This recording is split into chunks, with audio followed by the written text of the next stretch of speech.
Imam Asy-Syafi'i radhiyallahu anhu adalah salah satu daripada imam madhab yang kuat. Kuatnya tulis sebuah hadis.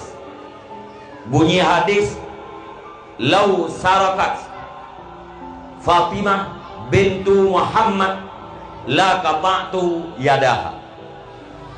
Terjemahan ji, seandainya mencuri oleh Fatimah binti Muhammad, sungguh aku potong tangannya. Yang terjemahan daripada redaksi hadis. Imam Syafi'i waktu nulis hadisnya nebalik bahala. Kiban nebalik nulis, "Lau sarakat fulanatun bintu fulanin la qata'tu yadaha." Seandainya mencuri oleh perempuan Fulan, anak daripada